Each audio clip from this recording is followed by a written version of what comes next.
Alrighty, we are now joined by 2013 Red Sox World Series champion catcher and all-around awesome dude, Jarrod Saltalamacchia. Salty, how you doing, man?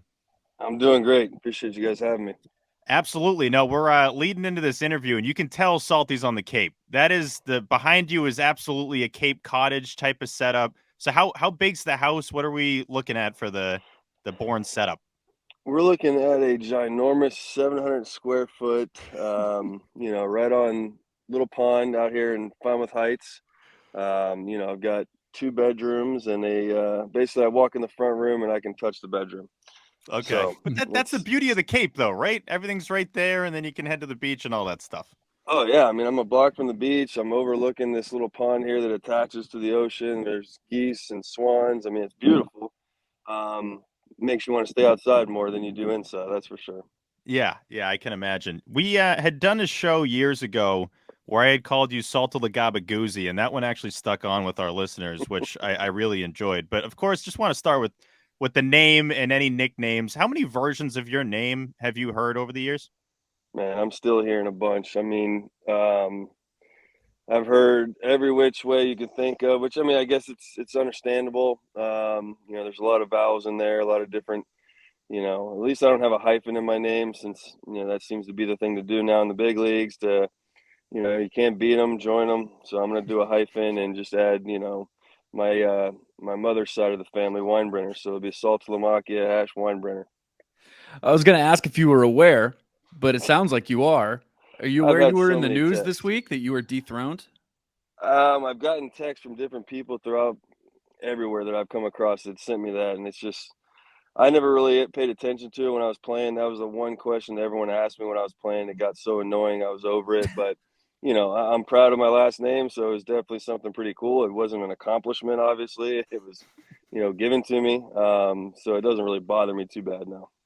Yeah, but Yeah, it's that cool to part be of like it. the answer to a trivia question. Yeah, right. To Yeah, have that. he stripped that from you, so there should be a rivalry there, I would imagine. I mean, I still think there should be an asterisk. I mean, I'm not taking it personally, but there should be an asterisk there. You got a hyphen, and it's not. D. Gordon tried to do it; it didn't work, so it shouldn't be work for this one either. Yeah, that is true. Yeah, you're still the champ. You're still it's the longest normal name. Let's just keep it like I mean, if you have a hyphen, Yeah. that's kind of fake. That's kind of cheap. Jumping into some Sox talk here. I know in 2012 you had succeeded Jason Varitek as the catcher of the Red Sox. Just first off, what was that like? What was that experience like coming after one of the legendary Red Sox catchers? I mean, honestly, I never really thought about it in any other way other than I was just proud. I thought it was an unbelievable opportunity for me to learn from him. I didn't look at it as a high pressure situation. I just kind of went in there and did my job. He helped me out in a lot of different ways. But I did an interview a few weeks ago for, a writer out in St. Louis who was doing a story, on their catcher there that took over for Yachty. And I mean, there is some pressure. I mean, you're coming into Boston. It's like a prestigious baseball sports town, and they love their players. And someone who is good as Veritek, who was the captain, maybe I should have felt a little more pressure, but he made it easy for me. He didn't really say, "Hey, this is my team. You're going to do what I tell you to do." I mean, he literally let me lead everything, and it felt weird in that sense. But I think that's what helped the other guys kind of trust and believe in me. That whole season had to be a grind, though. I mean, even the aspect of taking over for Veritek aside, what is it like trying to get pumped up during that season when things aren't really going your guys' way? If I remember correctly, you were coming off an injury in 11 too, right? Coming into that year with Um, your well, collarbone. 2011 was the year with 2010 was the injury. I had a thoracic outlet, or 2009 doing it in 2010. I got traded over in 2010, so 11 was my first year with Tech, and we had a good season going up until September. September is when it just seems like nothing we could do turned out right. I mean, we were 9 games up, I think, and we would find a way to lose a game. David, I remember hitting a ball down the line that was 100% fair. The umpire called it foul, which would have helped us win the game. And then it just kind of trickled down. I think Wakefield was shooting for his 200th win, so we had a lot of situations where the bullpen kind of gave it up a little bit. Pap was struggling a little bit. So it's just like everything that could go wrong went wrong that year. And then 2012 was the Valentine year. That's a good. That's all I can say. I like just leaving it at that. Yeah, Valentine year. We'll leave it there. I love the long description of 11 and 12. We all know what 12 was. Let's not. We know what happened in 12. No sense in bringing that up. PTSD. No, that's perfect. Yeah, well, great transition right into 2013. I was just gonna say, we've had a handful of 2013 guys on here, and it just feels different than the other title teams, right? Like it's not to say that one mattered more, but it carried a different sense of weight than some of the other Red Sox championship clubs. Was there a point of that season? And of course the bombing and all that, and Gomes and other guys have documented how much that mattered, and obviously you played a big role in that as well. But was there a specific moment where you're like, oh, we got something special going here? Like this could end up going to the finish line here. Honestly, it was the course of the whole season. I mean, spring training, we came in and, I've only played against Napoli, played against Victorino, Dempster, those guys. So, I knew that they were good players, and Boston's had a history of getting in, great players. They may be towards the end of their career, but they're still great players that know how to grind and know how to play. Just history has shown in Fenway and those big markets is, hey, you can get a big name player in, but can they handle the pressure of, 30, 40,000 fans every single night? So you bring in those character guys from day one, like those that I mentioned, and we knew it. I mean, we knew those guys were character guys that can, thrive in this environment. It's almost like they've been waiting their whole career to get into that moment, and they just took advantage of every opportunity they could. So it's going into spring training. You got guys there early, guys leaving late, talking baseball all day, getting in the cages, helping each other out in the cages, helping each other during games. We had a great coaching staff. Butter was one of the best, coaches when it comes to defense and helping an offense and just kind of making sure everybody's prepared. Farrell, his first time in, he kind of let the players do their thing. But there was familiarity there. So you have Lester, who's familiar with Farrell, who can get back on track. Buckholz, those guys. So, I think from the get-go, we knew it was going to be special. The bombing obviously happened, and that just kind of solidified it. The whole team, the whole city rallied around each other. It kind of took our minds off of the game and the pressure of that and saying, hey, there's a different crowd every day that we get to perform and, play this beautiful game in the best city in America, and I think that just kind of solidified it, and we just ran from there. Yeah, that team really did feel different than the other teams. It had a band of brothers thing going on, and even though there were a lot of newer pieces, it felt cohesive. Felt like it was a team unit. It wasn't just a mismatch of guys. Who from that team? Because I'm sure there's a list, but who from that team are you the closest with still today? Shoot, it's strange. It's kind of like during the season, you're together, and then off season hits, you don't talk to each other one time, maybe a couple here and there, and then you show up for spring training and like nothing happened. So, we had our 10-year reunion, and pretty much everybody came. There might have been 3 guys that couldn't make it, but it was like nothing ever happened. Like we were playing together a season ago. But I've kept close with Pedroia, let's see, Lester, Dempster. I talk to him all the time. I've talked to Knapp every once in a while. David Ross. We could pick up the phone today and call. Johnny Gomes is going to be out here in a few days, so we'll pick right up where we left off. Jacoby was looking good. I hadn't seen Jacoby Ellsbury. We had an ongoing joke that he just didn't exist anymore, but he actually looks like he can still play. Oh yeah, he looks good, and he's never been one that's been great with the media. So you're never going to know the true story of what really happened with him. But he played through pain and injury for so long. It gets kind of blown up and blown out of proportion because you're in a big market and they pay you a bunch of money to go out there and play. And Els was a guy, he played. When he could play, he played. When he couldn't, he couldn't. So I know that kind of kills him, but he's definitely always been a Lightfoot, Officer Lightfoot, or whatever you want to call him. Yeah, makes sense. For game 2 of that 2013 ALCS, a wild game, obviously, and the 8th inning was one that none of us will ever forget.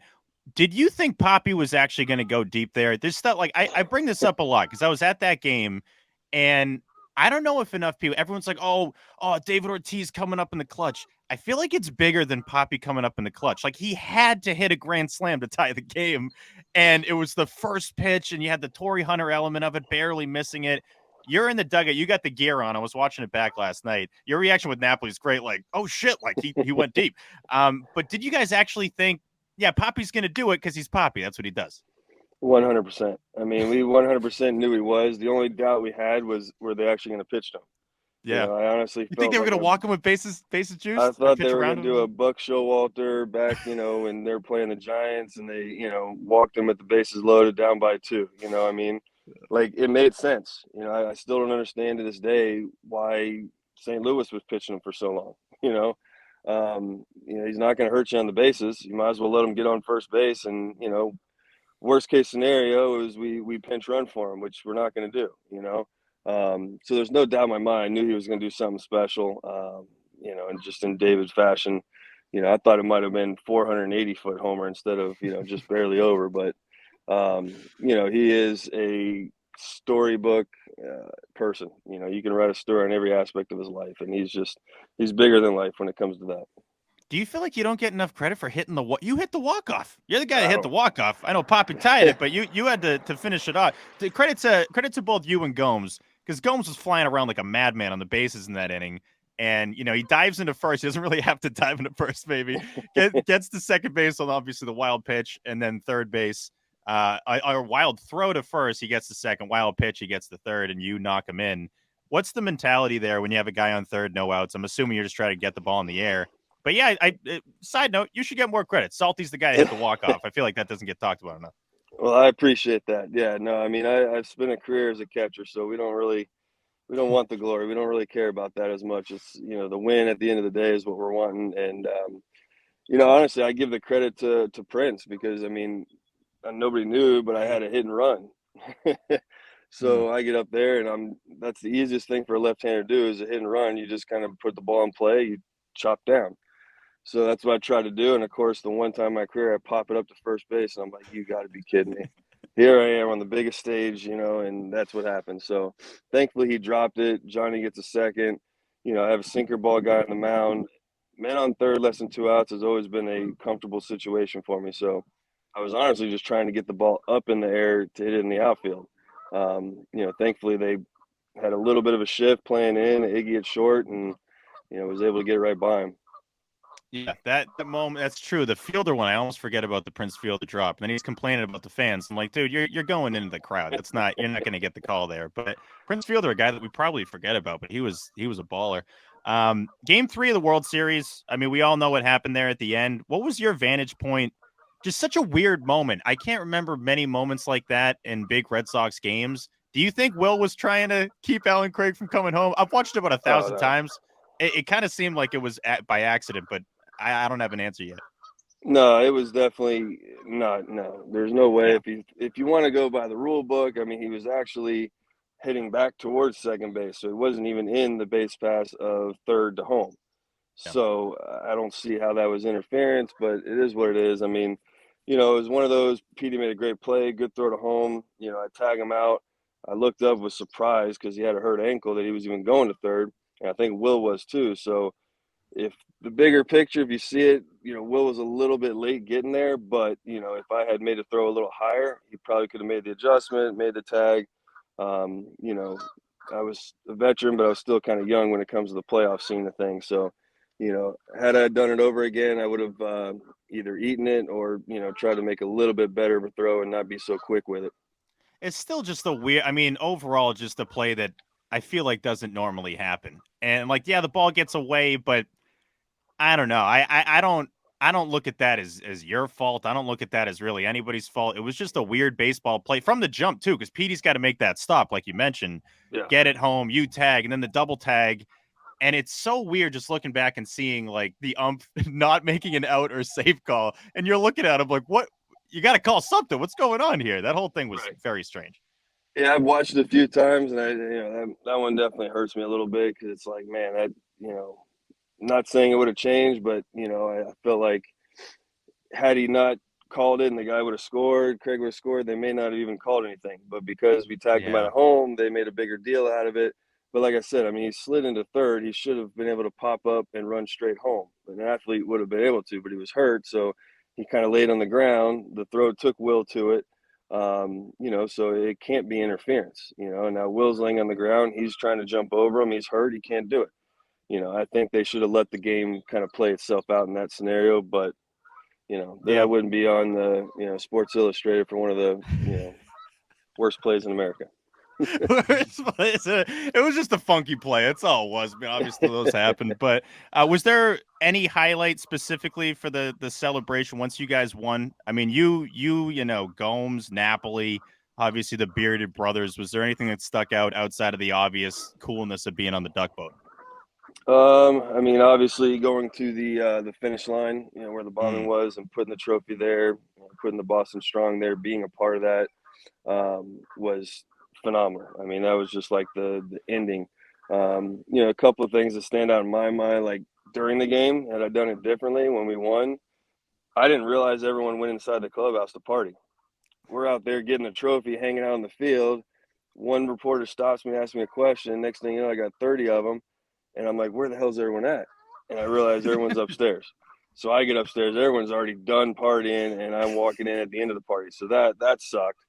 And then, whenever Duck Boat was over, we got back to the stadium. I'm walking down, heading back to 1330 where I was staying. And I just that moment, I felt it. Like, this is it. Like, they're not going to sign me back. This is my last moment as a Sox player. And I didn't cry, but it kind of touched me emotionally. My wife was bawling. I had the kids that have no clue what's going on. So that's kind of one of those moments where I'm like, man, I took every portion of it in. Yeah, that's awesome. Well, since you're out there and you're one of the faces of the team, it's like, all right, let's just drill Salty with questions here because everybody else left. Why didn't anybody hit you up? Maybe you don't have your phone on you. Obviously, I think that's probably, No. yeah. Well, I mean, obviously, it's the first time in I don't know how many years, it was like close to 100 years or something like that Yeah, we've won 95, at I home. think. Yeah, Yeah. yeah. So I mean, we haven't won at home. So I think that the media was kind of excited about asking questions, and I was always the scapegoat. I was always there in the clubhouse waiting, just because some guys don't want to talk. And I felt like it was an obligation I had. I owed it to the fans, to the reporters that were watching the game, to answer any questions they had. I've always done that. So, I guess it's good I did it, but I wish I would have been inside kind of popping some champagne and, celebrating a little more. Yeah, makes sense. Got to top Cape League. Absolutely love the Cape Cod Baseball League. Your involvement with the Bourne Braves, how has that been so far? What's been the highlight for you? It's been awesome. I mean, I had an opportunity when I was called. Scott Landers with Bourne called me first, and then Pickler over at YD called, and then Holiday at Chatham called. So I was kind of taking my choices through it, and Scott helped me out a lot. He's like, listen, man, do what you want to do. This is what's here. This is what's there. Ultimately, it worked out where I stayed here in Bourne, and he's been incredible. I mean, his recruiting style is better than anybody's. He loves the game. We wake up. I live with him until my parents get here, and we wake up in the morning. We start talking about lineups and different guys and getting guys in and who's available, who's not. So you're kind of running it like your own big league program, just with college kids. And it is the elite. It's nothing like summer catch. I'm a little upset and offended by that. Thought Jessica Biel would be out here mowing my lawn or something, but she hasn't stopped by. But it's a game. It's pure. You show up. You have to work on your own field. You have to hit in the cages. There's no clubhouse. There's no getting away from each other. You're there.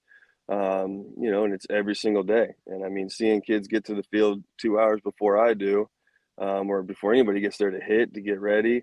If you watch the draft, every scout talked about was, oh, this kid had a great, Cape League. That's why he's drafted higher than he was.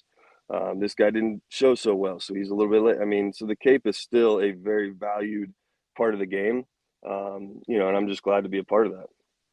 Yeah, so What's jumped out to you in terms of the preparation of these guys and maybe the readiness to be playing in the bigs? Like I grew up going to these Cape League games, and it would be great when my dad and I would be like, "Oh, how about that Tim Lincecum? He actually made it to the Giants." But a lot of times it takes time. It's not this thing where the guy's jumping right up there. Watching the College World Series, some of these dudes look like not like they can just jump right into the bigs and succeed, but they look like they're closer to getting to the ultimate goal than they have been in the past. Can you sense that, coaching these guys and being around these guys?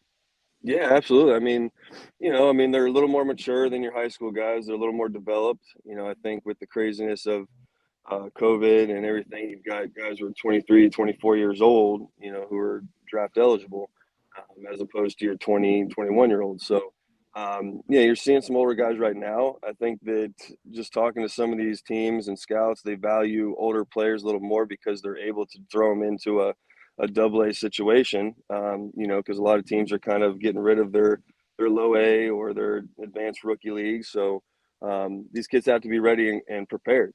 So I think getting them out of their normal element, I guess, of being micromanaged at the college level and putting them in a situation where they can kind of be themselves.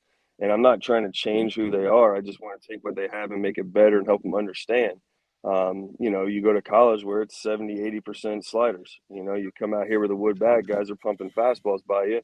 You got to be ready. You got to change your approach. So that's been the most fun for me, and helping pitchers kind of make that adjustment of, hey, let's go ahead and pitch the contact early, and if we get to a situation where we have 2 strikes, we can go ahead and punch them out. But the key is to throw strikes, and a lot of guys at the college level are afraid to throw strikes because you got an aluminum bat, and you go play in Wake Forest where you bunt the ball and the ball goes over center field wall. So it's a different feel, and it's definitely pretty cool to see these elite athletes come out here and compete against each other. It's awesome to see you still involved in the game. I mean, having talked to our fair share of former players, there's always a varying degree of, how involved in baseball guys are after their playing day. So it's awesome to see you involved in the Cape League. And then also a couple of years ago in the booth with Nesson. How was that? Was that something you saw yourself doing beforehand? Yeah, I loved it. I'm still trying to get back in there. I think there's a few games at the end of the season they had talked about maybe bringing me back for. I love just being involved in the game. I don't know about the pro aspect of it anymore. If the right situation comes up, I would definitely jump on it. But, I'm kind of leaning more towards college right now. I think these kids are, especially at the D1 level, they're not really being coached in a way that they're prepared to, be ready for the big leagues. I talked to a kid at the combine 2 years ago who struggled with the fastball in. And I was like, all right, well, let's go back. Let's not worry about your swing. Let's talk approach. What do you got? Well, our coach told us we need to sit, break, and ball and adjust to the fastball in. I said, all right, well, there's your problem. You can't sit on a 78-mile curveball and then adjust to a 98-mile fastball inside. I said that doesn't change. It doesn't matter if you're in Babe Ruth's era or if you're in this era. You have to be ready to hit the fastball. That was the first thing I was taught when you get to the big leagues is you got there because you can hit a fastball. So let's make the adjustments on where our approach is. That way we can be ready for an off-speed pitch. And I want to be able to help those guys at that level. And I'm not doing it for my own credibility. So I don't think it's one of those things where I need to keep my job. So a lot of coaches, I think, coach to keep their job as opposed to coaching to help a player. And now you got the portal situation. So there's a lot involved with it that I think I can help these kids in making decisions. And I've helped one kid recently on our team make a decision. He wants to go to the big leagues. He doesn't care about winning. He wants to win right now, but he wants to go to the big leagues. So he has a couple of schools to choose from. I said, well, I know this guy really well. He's an ex-big league manager. He knows how to get you to the big leagues. That would be my choice. It's a great organization, great program. So just like little talks like that, the kids may not know anything about. Yeah. Just that right there. You sucked me in, just wanted to listen to you there. I got to get you back in the booth. We got to hear more Salty in the booth because I did get hypnotized. Like I was just watching you on my TV screen right there. The one thing that I do remember from you being in the booth, this stands out. I don't know if you're going to remember this, but there was a game. God, it must have gone into like the 13th inning. It was a late night game too. I think we were past midnight. And you were telling Dave O'Brien a story about you went on a vacation somewhere in a haunted hotel. Is that right? Wasn't Something like that. vacation. It was like late night ghost stories with Salty. And I don't think we ever got the conclusion. I think that the game ended. I wanted to give you the floor and get that story if you got it handy. So when we go and play Tampa, there's two different hotels we can stay at, and it depends on what team. But I think it was the Venetian or the Vinoy is known to be a haunted hotel. I mean, they've redone it. I guess there was a fire or something back in 30s and 40s that I can't remember how many people lost their lives, but there's stories that there's a little boy that's walking around with a man in a top hat. There's a lady in a white dress. There's been other sightings, I guess. And I love that stuff. I love going to cemeteries at 2 o'clock in the morning just because it's kind of cool. You know what you're gonna see. Pedroia, not so much. Pedroia was, he made sure that he was on the new side of the building, that nothing ever happened or occurred on, or if he did, he had a roommate that he could open the door and be able to, be next to somebody. So yeah, I got a few different scenarios where I was in the bed. I know I locked the door, and then at like 2 or 3 in the morning, I woke up and the door was open with the hinge in the door, so it wouldn't close. I'm like, that's strange, but whatever. So I got up, closed it, laid down, and I was facing the wall, and then I just kind of turned over. When I did, I saw a little boy and a guy in a top hat just standing there. And I'm like, all right, that's strange. I'll just roll back this way then. So I went back and fell asleep. There's been nights where I got home, we got in really late, and I saw the lady walking down the hallway. And then I took a double look, and she wasn't there anymore. So, yeah, I mean, it's very, very well known. I've heard different stories of guys who turned the sink off, went out to the living room, sink turned on. They went back, turned it off, and it just kept happening. So yeah, there's lots of different stories, and I always loved being a part of that. So these are like corroborated full apparitions that you're seeing. Yeah. Oh yeah. No, it's That's crazy. 100% real. I mean, it was like there. And I wish I would have kind of talked to him or something, but I guess I was still asleep. Yeah. Wow. That is crazy. That's crazy. Jeez. Okay. So that's in Tampa. Want to avoid the Venetian or whatever. The it's whole called. city of Tampa. Yeah. Yeah. Avoid all of Tampa because of that. No. But there's another one. There's Milwaukee has one. I never saw any sightings there, but Milwaukee is known for their hotel. They have some sightings too. So were they just booking you guys in the most haunted hotels in town? I don't know how that works. I don't know if they've got a deal with them where they say, hey, for 4 years we got to be there, and then the next 4 years we're over here. But yeah, it was always a little bit. We had to worry about Petey if he's going to sleep because we needed him to be ready to go against Tampa, and God forbid he doesn't sleep. We need him to be ready to rock and roll. Yeah, and some of those Brewers teams, had some boppers too. So it's like you got to be ready to go in Milwaukee and Tampa. They're just trying to get you with the ghosts. Cape League All-Star Game and the Home Run Derby are this weekend, White House Field in Harwich. You and Johnny Gomes are going to be in attendance, I believe. Is that correct? Yeah. Johnny's coming out. Trying to obviously announce the game, and I don't think he's going to be doing any home run derby type stuff, which I kind of would like to see. But I know he's got a new baseball cloud app that's kind of like TrackMan, but on steroids, that he's really trying to promote and get the Cape to buy in on. I know this is the first year I've seen him use the TrackMan stuff, and that's what these kids are used to, and it's good, but it doesn't break down a lot of stuff that I think Johnny's app does break down. So, it'd be interesting to see what he's, able to show them and, what they decide to do. But I think it ultimately is going to benefit these kids because they're going to have to use it come big league time and minor league time, and they're using it a little bit now in college. So there's not going to be any swing off? I was hoping you guys would do a mini home run derby yourself. I wouldn't mind doing it. I'm not against it. I don't think I could do the timed one. I think, and I saw someone talk about getting rid of that, and I agree 100%. I think it should go back to let's watch how far the home run goes. These guys are hitting it 480 feet or further, so it'd be nice to watch them just unload and see how far they can go. They also look gassed at the end of that 3 minutes. Right, and I can imagine it affects them, 2 weeks prior to or post that. So.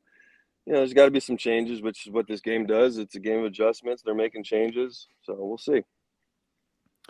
Speaking of adjustments and the game changing and all that, what are your thoughts on the current state of the Sox catchers?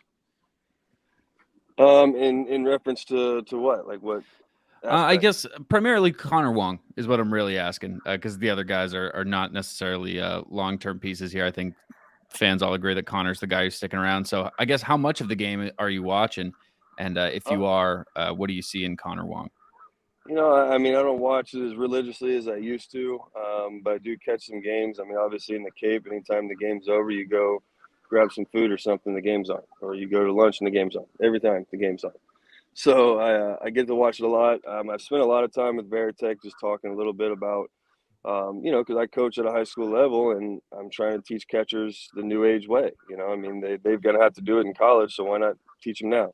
So I've spent a lot of time working on that, and he kind of recently broke it down to me, a lot of this receiving and how much it's valued, that low pitch, which is why the knee is so popular right now, and they're allowing wild pitches to go by and guys to steal because they want to get the low strike. And he's really good. I don't think he's ranked at the top right now, but he's continuously getting the work in. I mean, every day he wants to get better. Every day he's looking at his numbers and what he can do. And I've always said that the receiving side of things can be skewed. I went from Boston where I had 5 veteran starters that, my numbers were through the roof. I went to Miami with 5 rookie starters that threw 95 to 103 and didn't know where the ball was going. So of course my numbers are going to go down. So then I was labeled as a terrible receiver because of it.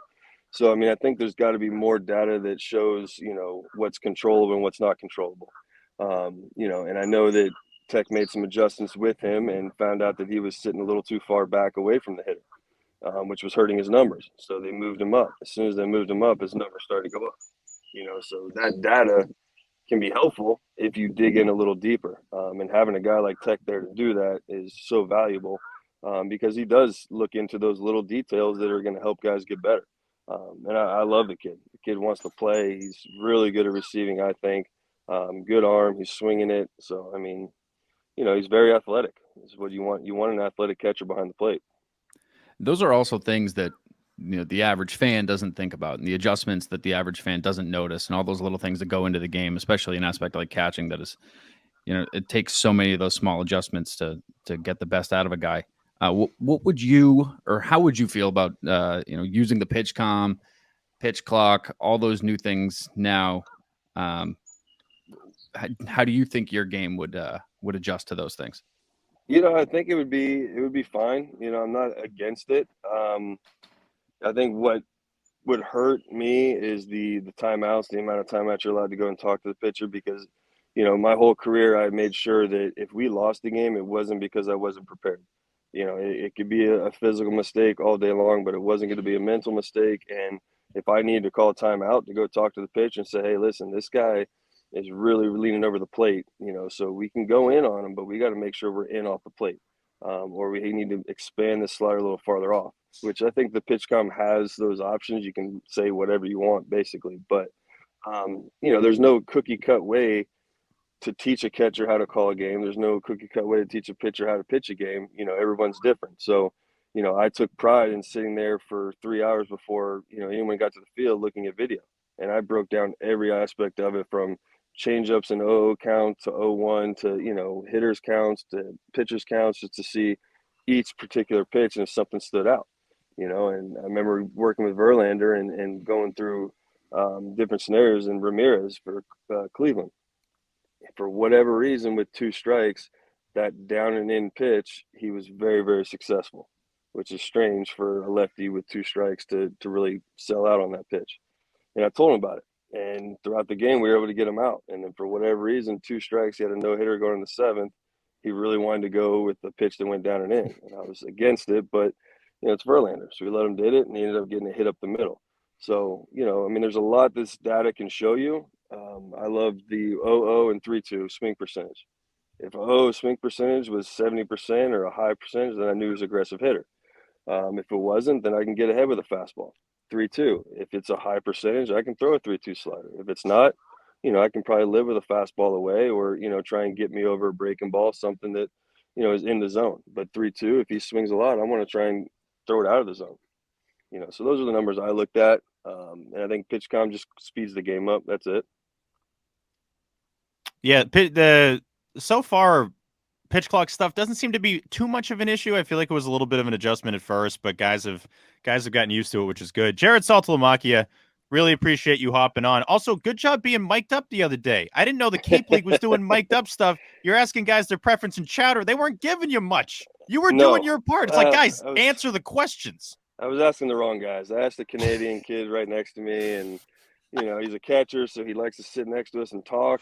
And then the other kid's a great, catcher as well, but he's kind of quiet and a little mute, so he didn't really talk. I didn't surround myself with the right crew. But yeah, I mean, they had to do a lot of editing because there was a lot of stuff in there they probably couldn't air. So it was probably 2 hours worth of video. They broke it down in 2 minutes. Yeah, it still looked good though. Yeah, they definitely chopped it down. It was on the Cape League TikTok. Definitely check that out if you guys have any time to. But yeah, Salty, really appreciate you doing this. And yeah, hopefully we'll see you in Harwich for the All-Star game. Absolutely, guys. I appreciate it. All right, take care.